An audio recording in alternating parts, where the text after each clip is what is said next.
गुरुदेव भगवान की जय। गुरुर्ब्रह्मा गुरुर्विष्णु गुरुर्देवो महेश्वरा गुरुर्साक्षात् परं ब्रह्म तस्मै श्री गुरुवे नमः। तो ध्यान मूलम गुरुर्मूर्ति पूजा मूलम गुरुपदम मंत्र मूलम गुरुर्वाक्यम अमोक्ष मूलम गुरु कृपा। तो अखंड मंडलाकारं व्याप्तेन चराचरम् तत्पदं दर्शितं येन कि तस्मै श्री गुरवे नमः।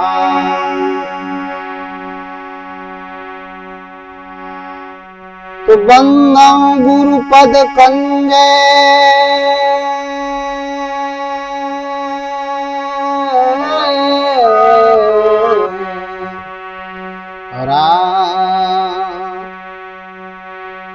कृपा सिंह रूप हरि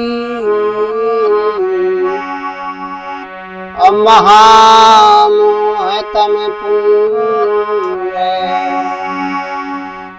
कि जासु बचन रवि कर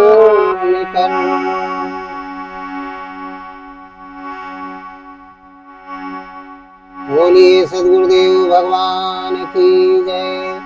पूर्ण ब्रह्म परमात्मा राम की जय। गणेश भगवान की जय। माता सरस्वती की जय। संत समाज की जय। मेरे प्रिय श्रोता बंधुओं, आज का प्रसंग बहुत अच्छा है। आज की जो चर्चा है प्रसंग की वो है कि अंतःकरण में परमात्मा की जागृति कैसे होती है। अंतःकरण में परमात्मा कैसे जागृत होता है। आप लोगों को हम बताते चले आए कि वो परमात्मा प्रसुप्त अवस्था में सबके अंतःकरण में होता है, सबके हृदय में निवास करता है। अस प्रभु हृदय अक्षत अभिकारी सकल जीव जग दीन दुखारी। लेकिन वो जागृत कैसे होगा? उपद्रष्टा रूप में हर भूत प्राणियों के अंतःकरण में निवास करता है, सभी मनुष्यों के अंतःकरण में निवास करता है उपद्रष्टा के रूप में। उपद्रष्टा के रूप में रहता है, लेकिन अनमनता कब बनता है? कब वो जागृत होता है। जब जागृत हो जाता है तो वो सो जाने जो देव जनाई जानत तुम्हें तुम्हें हो जाए। तो कैसे जागृत होता है? आज हम परमात्मा के अंतःकरण में जागृत होने की जो विधि है और जो भक्ति है वो मैं इस प्रसंग के माध्यम से आप सभी विश्व के सभी भूत प्राणियों को बताने जा रहा हूं। आप लोग ध्यान लगा करके हमारे प्रसंग को, हमारे सत्संग को सुनिएगा। तो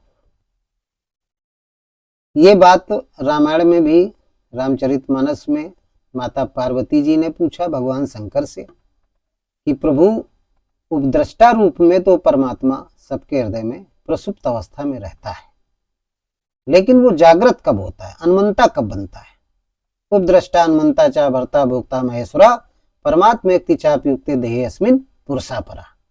ये श्रीमद् भगवत गीता में कहा गया है। और रामचरितमानस में क्या कहा गया है कि जो अंतःकरण में निवास करता है उसको आत्मा कहते हैं, बाहर निवास कण कण में करता है उसको परमात्मा कहते हैं, श्वासों के स्वरों में निवास करता है उसको ईश्वर कहते हैं, संपूर्ण ब्रह्मांड में निवास करता है इसलिए उसको ब्रह्म कहते हैं।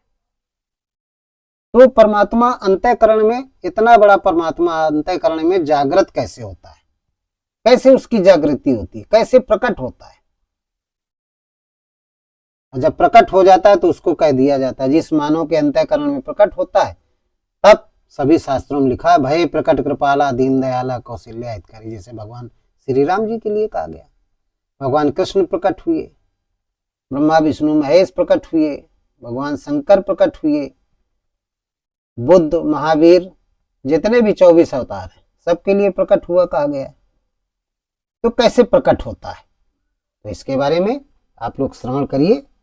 तो सबसे पहले मैं रामचरित मानस के अनुसार बताऊंगा आपको कि परमात्मा अंतःकरण में कैसे प्रकट होता है। ये प्रश्न माता पार्वती ने भगवान शंकर से कहा, जो उन्होंने अपने मानस में रचि महेश निज मानस राखा, अब पाए सुसमय शिवासन भाखा। अमरनाथ में ये अमर कथा सुनाई थी भगवान शंकर ने माता पार्वती को, उसमें उन्होंने बताया था। और उसका जो दर्शन है वो रामचरित मानस में संत गोस्वामी तुलसीदास जी ने दर्शाया है। तो पहले तो बताया है कि वो परमात्मा है क्या, तो परमात्मा बारे में बताया कि वो रहता कहाँ है। इसके बाद वहां जो रहता है वो प्रसुप्त अवस्था में रहता है, लेकिन वो जागृत कैसे होता है इसके बारे में उन्होंने बताया।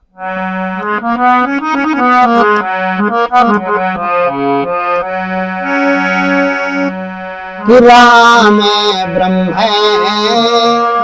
अव्यापक जग जाना, और परमानंद परेश पुराना। कि व्यापक ब्रह्म अरे अविनाशी, असत चेतन घन अवानंद राशि, असत चेतन घन आनंद राशि। ये तो रामचरित मानस में बताया गया। और गीता में क्या बताया गया कि ईश्वरा सर्वभूतानां, ईश्वरा सर्वभूतानां, हृदय देशे अर्जुन तिष्ठति, अभ्राम्यान् सर्वभूतानि, अभ्राम्यान् सर्वभूतानि, यंत्रारूढ़ानि मायया। भगवान कृष्ण ने कहा वो परमात्मा सबके अंतःकरण में निवास करता है, इसलिए अर्जुन तो उसी की शरण में जा। तो कहते हैं कि त्वमेव गच्छति और सर्वे भावेन भारत, और तद प्रसादात् परां शांति स्थानं प्राप्स्यसि शाश्वतम्, और तद परम शांति स्थानं प्राप्स्यसि शाश्वतम्, और त्वमेव शरणं गच्छ सर्वभावेन भारत। इसलिए अर्जुन तो उसी की शरण में जा। तो प्रसुप्त अवस्था में सबके अंतःकरण में निवास करता है, लेकिन जागृत कैसे होता है तो और बताया है कि आत्मा जागृत कैसे होती है। तो परमात्मा के बारे में बताया, तो गीता में और आत्मा के बारे में बताया है कि पहले तो आत्मा है क्या। आप ये समझ लीजिए आत्मा किसे कहते हैं, उसका क्या, उस आत्मा का क्या महत्व है, क्या विशेषता है उसकी, जो जागृत हो जाती है सबके हृदय में। जो प्रसुप्त अवस्था में है, प्रसुप्त अवस्था में छिपी हुई अवस्था में वो प्रकट हो जाती है। जागृत माने प्रकट होना। जैसे श्री राम जी के अंतःकरण में प्रकट हुआ, प्रकट हुई आत्मा जागृत हो गई, उसी को जागृति कहते हैं, उसी को प्रकट होना कहते हैं। भगवान स्वरूप हो गए। भगवान श्री कृष्ण के अंदर वो आत्मा जागृत हुई यानी प्रकट हुई तो वो भगवान स्वरूप हो गए। बुद्ध के अंदर जागृति हुई आत्मा की तो भगवान स्वरूप हो गए। महावीर के अंतःकरण में जागृति हुई आत्मा की, परमात्मा की, तो वो भगवान स्वरूप हो गए। शंकर भगवान के अंदर वो जागृति, वो भगवान स्वरूप हो गए। ब्रह्मा विष्णु महेश के अंदर जागृति हुई तो वो भगवान स्वरूप हो गए। 24 अवतार और सबके अंदर परमात्मा की जागृति हुई, सब भगवान के तुल्य हो गए। तो आत्मा क्या है? अंतःकरण में जो निवास करती है तो है क्या, उसके बारे में बताया, उसकी क्या विशेषता है। तो गीता में भगवान कृष्ण से जब अर्जुन ने पूछा कि प्रभु आत्मा की क्या विशेषता है, इसको जागृत कर लेने से एक नर रूप जो मनुष्यधारी प्राणी है वो ईश्वर तुल्य हो जाता है। कोई भी भूत प्राणी जागृत कर ले वो ईश्वर तुल्य हो जाता है। तो भगवान कृष्ण बताने लगे कि अर्जुन सुनो, कि ना जायते म्रियते अवा कदाचिन्नायमं भूत्वा भवितावान् अचानक न जायते म्रियते कदाचिन्नायं भूत्वा भवितावान् अचानक अवजो नित्यः शाश्वतो अयम पुराणो न हन्यते हन्यमाने शरीरे अवजो नित्यः शाश्वतो अयम पुराणो न हन्यते हन्यमाने शरीरे न जायते म्रियते वा कदाचिन् नायम्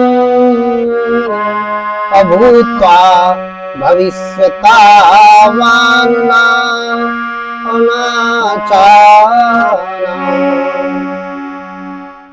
कहते ना जायते म्रियते वा कदाचिन् नायम्।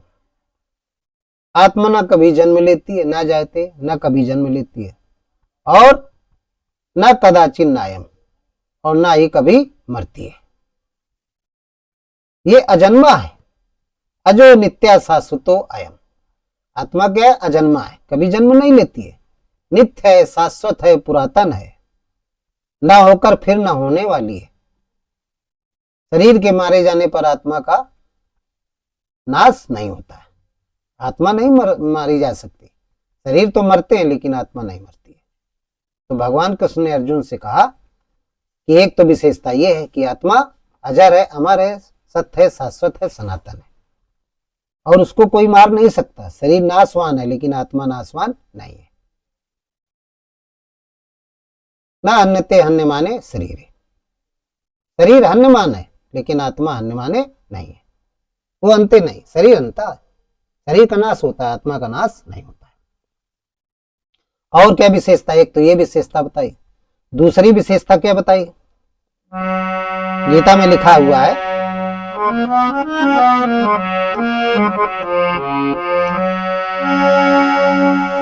अध्याय 2 में बताया गया है, सारे श्लोक अध्याय 2 में, कि वासांसि जीर्णानि अयथा विहाय नवानि अग्रहेयाति नरो अपराणि तथा शरीराणि अविहाय जीर्णानि अन्यन्यापि संयाति नवानि देहि अवासांसि जीर्णानि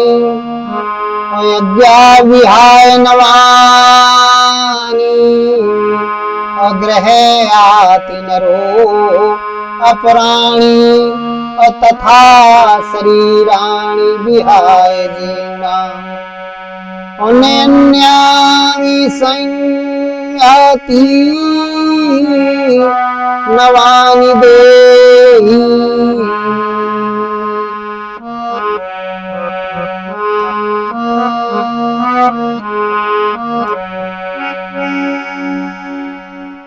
वसांस जीर्णानि यस्रा विहाय नवानि ग्रह। जिस तरीके से मनुष्य, वसांस माने होता है वस्त्र, जीर्ण वस्त्रों को जिस प्रकार, पुराने वस्त्रों को मनुष्य त्याग देता है और नए कपड़े पहनता है, नरवारण, पुराने कपड़ों को जिस तरीके से मनुष्य त्याग देता है और नए कपड़े पहनता है, उसी तरीके से विहाय जीर्णान्यान्यान संयाति नवान देहि वंशास जीर्णानि यथा विहाय नवान गृह्यात् नरो अपराणी। उसी तरीके से आत्मा पुराने शरीरों को त्याग कर देती है और नए शरीर धारण करती है, नया शरीर धारण करती है। इसलिए आत्मा मरती नहीं है, ये शरीर मरता है। ये भगवान कृष्ण ने अर्जुन से कहा कि आत्मा नहीं मरती है, शरीर मरता है। आत्मा तो अजर अमर है, शाश्वत है, सनातन है, उसका नाश नहीं होता। तो दूसरी विशेषता आत्मा की ये बताई। अब तीसरी विशेषता क्या है? तीसरी विशेषता समझिए, भगवान कृष्ण ने अर्जुन से कहा, अर्जुन सुनो, आत्मा की तीसरी विशेषता क्या है?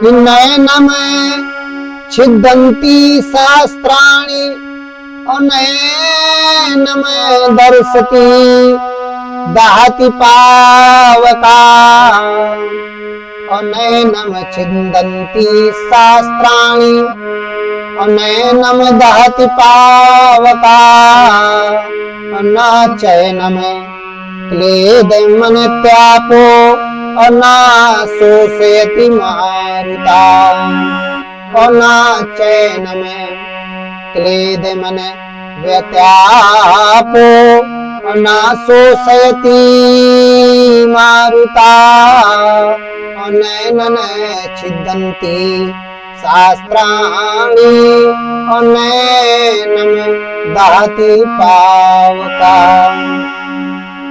भगवान कृष्ण ने बहुत अच्छी बात बताई। नैनम छिदन्ति शास्त्राणि, आत्मा को किसी शास्त्र से, तलवार, सुई, किसी भी भाले से उसको छेदा नहीं जा सकता। और नैनम दहति पावका, और अग्नि से उसे जलाया नहीं जा सकता, पानी से उसे गीला नहीं किया जा सकता और वायु से उसे बहाया नहीं जा सकता, सोखा नहीं जा सकता।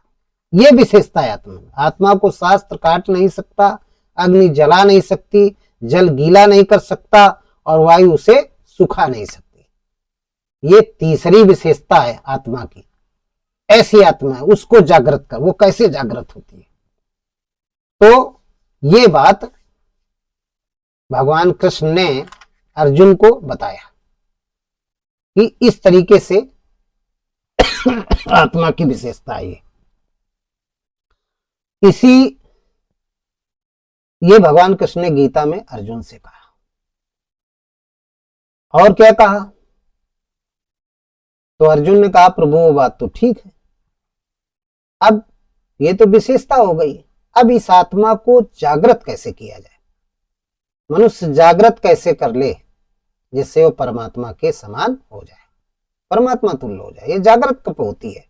क्या विधि है इसकी? तो भगवान कृष्ण ने कहा, ये गुरु, सदगुरु पहले करना पड़ेगा। पहले आपको तत्वदर्शी सदगुरु की खोज करनी पड़ेगी।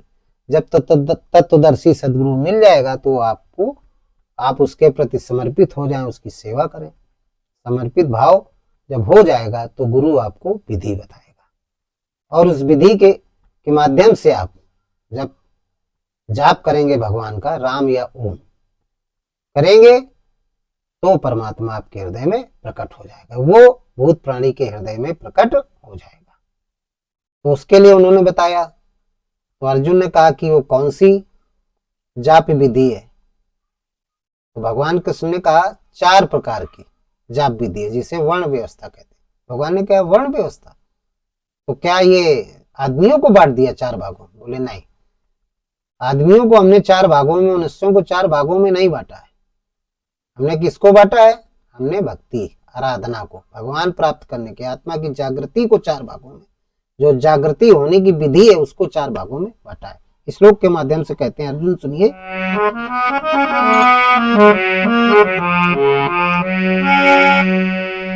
चातुर्वर्णम मया सृष्टम अगुण कर्म विभाग चातुर्वर्णम मया सृष्टम अगुण कर्म विभाग तस्मिंस्य कर्तारमपि माम विहाय कर्तारं वयम् चातुर्वर्णं मया सृष्टम् अगुण कर्म विभाग तस्य कर्तारमपि माम विहाय कर्तारं वयम्।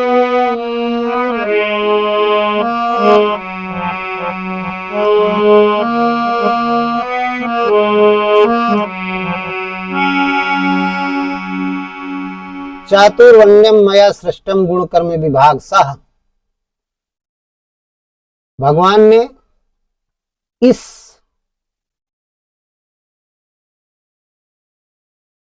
गुणों के आधार पर, गुणों के माध्यम से कर्म को 4 भागों में बांटा है, ना कि इस सृष्टि को, ना कि मनुष्यों को।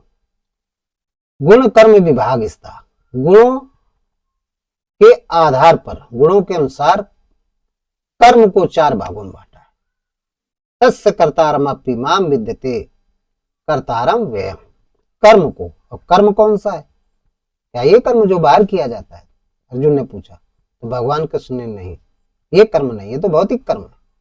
कोई कोई काम करता है, कोई कोई काम करता है, ये नहीं, ये तो बहुत प्रकार के। नियत कर्म को, जो साधना का कर्म है, उसको नियत कर्म कहा जाता है। भक्ति का कर्म है, आराधना का कर्म है, जिसको विधि कहते हैं, भक्ति की विधि, उसको भगवान कृष्ण कहने लगे कि ये 4 भागों में भगवान ने इसको, जो सबके हृदय में निवास करता है, उस राम ने 4 भागों में भक्ति को, भक्ति करने की विधि को बांटा है। तो अर्जुन बोले, कौन कौन सी विधि है जिससे आत्मा जागृत हो जाती है? आत्मा को जागृत करने की भगवान ने कहा 4 विधि है। तो बोले कौन कौन सी विधि है? तो भगवान कृष्ण कहने लगे कि पहली है वैखरी, वैखरी, दूसरी मध्यमा, तीसरी पश्यंती और चौथी परा। ये 4 विधियां हैं। जो वैखरी होती है, इसी को शूद्र और अर्जन कहते हैं, इसी को शूद्र और अर्जन। जो मध्यमा उसको वैश्य कहते हैं, जो पश्यंती है उसको क्षत्रिय कहते हैं, और जो परा उसको ब्राह्मण कहते हैं। तो भक्ति की शुरुआत जब साधक का मन भक्ति में लगने लगता है, जन्म से तो शूद्र होता है, हर व्यक्ति शूद्र से होता है, चाहे जो भी मानो, लेकिन जब उस शूद्र मानव का मन भक्ति में लगने लगता है तो हो जाता है हरिजन। हरिजन, हरि माने भगवान और जन माने भगवान का सेवक। भक्ति में लग गया तो उसको कहते हैं वैखरी, उसी को कहते हैं हरिजन, शूद्र। तो इसमें क्या है, जोर जोर से नाम लिया जाता है, खुद सुने और दूसरे भी सुने, राम राम राम राम। फिर दूसरी, जब और समय बीता तो फिर वो साधक की जो भक्ति है उन्नत अवस्था में पहुंची, तो वो पहुंच जाता है दूसरी श्रेणी में, उसको कहते हैं मध्यमा, या वर्ण व्यवस्था के आधार पर उसको कहते हैं वैश्य, बनिया। बनिया क्या करता है, एक जगह बैठ करके सामान को तौला करता है, इधर उधर नहीं जाता है, और तौलने के बाद वो धन प्राप्त करता है। इसी तरीके से मध्यमा विधि के द्वारा जो वैश्य श्रेणी का भक्त है, वो एक जगह बैठ करके मन में राम राम जपता है, इधर उधर नहीं जाता, मन में राम राम जपता रहता है। और कौन सा धन अर्जित करता है? राम रतन धन अर्जित करता है। वो वैश्य श्रेणी का साधक है, उसको बनिया कहते हैं। तीसरी श्रेणी क्या है? तीसरी श्रेणी है भक्ति की, आराधना की, आत्म जागृति की, पश्यंती। पश्यंती है, तो अर्जुन ने कहा पश्यंती क्या है? तो भगवान कृष्ण कहने लगे पश्यंती, पश्यंती। किसको पस करना है? पस माने देखना। किसको देखना है? श्वास प्रश्वास को। कब श्वास आई नाक से अंतःकरण तक, नाभि तक, और कब नाभि से मुख में वापस गई, यानी इसको कहते हैं पश्यंती विधि। इसी को 36 श्रेणी का साधक कहते हैं। वर्ण व्यवस्था के हिसाब से इसको क्षत्रिय कहते हैं। क्षत्रिय का काम क्या होता है? युद्ध लड़ना। क्या काम है? युद्ध लड़ना। तो यहाँ पश्चिंती विधि में युद्ध कैसा होता है? जब हम श्वास प्रश्वास के माध्यम से राम का जप, राम नाम का जप या ओम नाम का जप, क्योंकि सांस हमारी हमेशा राम और ओम नाम का ही उच्चारण करती है। तो जब ये जप करते हैं तो जो हमारे अंदर आसुरी वृत्तियां थी, काम क्रोध मद लोभ ईर्षा द्वेष पाखंड, ये जितने 14 प्रकार के राक्षस हैं, ये उस राम नाम के जप से, श्वास प्रश्वास के जप से हवन होने लगता है। इसी को श्वास प्रश्वास के जप को जप यज्ञ कहते हैं। उस यज्ञ में काम क्रोध मद लोभ ईर्षा द्वेष का हवन होने लगता है। जैसे यज्ञ में क्या होता है? तेल घी जव का हवन होता है, सब जलने लगते हैं। इसी तरीके से काम क्रोध मद लोभ ईर्षा द्वेष ये सब जप रूपी यज्ञ में जलने लगते हैं। इसको पश्चंती कहते हैं। तो यहाँ जलने का मतलब क्या है? युद्ध है। तो क्षत्रिय श्रेणी का वैश्य जो होता है वो पश्चंती के अंतर्गत आता है। और जब सारे जल गए तो बचा गया दैवी संपद बची। अंतःकरण में ज्ञान वैराग दया धर्म भक्ति तेज प्रज्ञा समदम, ये 26 लक्षण बचे। यही 26 लक्षण क्या? खीर है। इन्हीं को खाता कौन है? सुमत, उमत, सासुमत, यानी कौशल्या, केकई और सुमित्रा। तो उनके घर में जब कौशल्या खाती है तो राम जी प्रकट हो जाते हैं, वो राम प्रकट हो जाते हैं। सुमत रूपी माँ ने जब खाया तो उनके यहाँ कौन पैदा हुआ? राम प्रकट हो गया, यानी आत्मा की जागृति हो गई। तो इसको कहते हैं ब्राह्मण श्रेणी का साधक।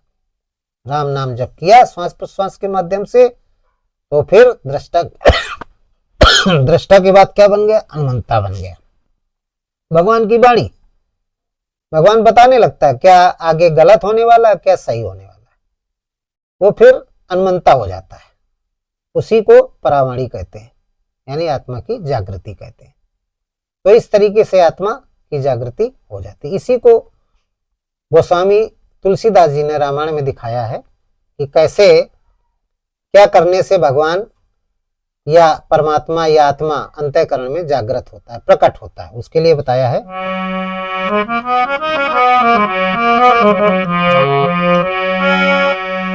कि नाम निरूपण और नाम यतन से असो प्रगटत जिवे मूल रतन से। राम निरूपण और नाम यतन से असो प्रगटत जिवे अमूल रतन से। असो प्रगटत रतन से। नाम निरूपण नाम यतन से सो प्रकटत जीव मूल रतन से। नाम का जप करने से, राम नाम जप करने से जब परावाणी की स्थिति में पहुंच जाते हैं तो वो आत्मा या परमात्मा अंतःकरण में प्रकट हो जाता है, और जिसके शरीर में प्रकट हुआ वो साकार ब्रह्म हो जाता है। इसी विधि से श्री राम के अंदर प्रकट हुआ वो भगवान हो गए, श्री कृष्ण के अंदर प्रकट हुआ वो भगवान हो गए, शंकर भगवान के अंदर प्रकट हुआ वो भगवान हो गए, ब्रह्मा विष्णु महेश 24 अवतार, महात्मा बुद्ध और महावीर स्वामी जितने भी, और भी जो जितने तमाम ऋषि महात्मा भगवान की श्रेणी में आते हैं, सब इसी विधि से भगवान बने, तत्वदर्शी महात्मा बने। इन्हीं को साकार ब्रह्म कहते हैं। नाम निरूपण नाम यतन से सो प्रकटत जिम मूल रतन से। तो हम जब नाम का जप करते हैं तो जप करते करते वो परमात्मा प्रकट हो जाता है। हमें यदि मोल किसी रत्न का मालूम है तो वो चीज हमें प्राप्त हो जाएगी। हम मोल नहीं मालूम, मोल माने विधि, विधि नहीं मालूम तो नहीं प्राप्त होगी। इसी तरीके से परमात्मा को प्राप्त करने की विधि मालूम होना चाहिए। ये 4 विधियां हैं आत्मा की जागृति की। आत्मा इन्हीं 4 विधियों के माध्यम से जागृत होती है, वैखरी मध्यमा पश्चंती और परा। जब मन सहित इंद्रियों का निरोध करके संयमित करके हम नाम का जप करते हैं, राम नाम जप करते हैं श्वास प्रश्वास के माध्यम से, तो परमात्मा अंतःकरण में प्रकट हो जाता है, वो आत्मा जागृत हो जाती है। इसी को आत्मा की जागृत कहते हैं। तो मेरे प्रिय भक्तों, आपकी बात समझ में आप लोगों की आ गई होगी कि अंतःकरण में आत्मा या परमात्मा की जागृत कैसे होती है। इसी को प्रकट होना कहते हैं। प्रकट का मतलब होता है जो चीज पहले से है। जैसे पृथ्वी में कोई चीज है, बीज पड़ा है, तो समय आने पे अपने आप प्रकट हो जाता है, आप बोए या ना बोए। इसी तरीके से आत्मा सबके अंदर, हर भूत प्राणी के अंदर वो दृष्टा के रूप में प्रसुप्त अवस्था में छिपी हुई रहती है। जब नाम के जप से, जब नाम का जप करते हैं, नाम निरूपण नाम यतन से, सो प्रकट जीव मूल रतन से, तो प्रकट हो जाता है। जैसे प्रकट हो गया। और नाम का जप कब करोगे? जब ईश्वर की कृपा होगी, जब राम की कृपा होगी। जहां पर कृपा राम की होगी, ता पर कृपा करे जो सब कोई सो जाने, जो देव जनाई जाना तुम्हें तुम्हें हो जाए। तभी जब ईश्वर की कृपा होगी तभी वो प्रकट होता है। इन्हीं शब्दों के साथ आज का प्रसंग समाप्त करते हैं। बोलिए ओम सर्वगुरुदेव भगवान की जय। हृदय में स्थित परमात्मा राम की जय। संत समाज की जय। भक्त समाज की जय।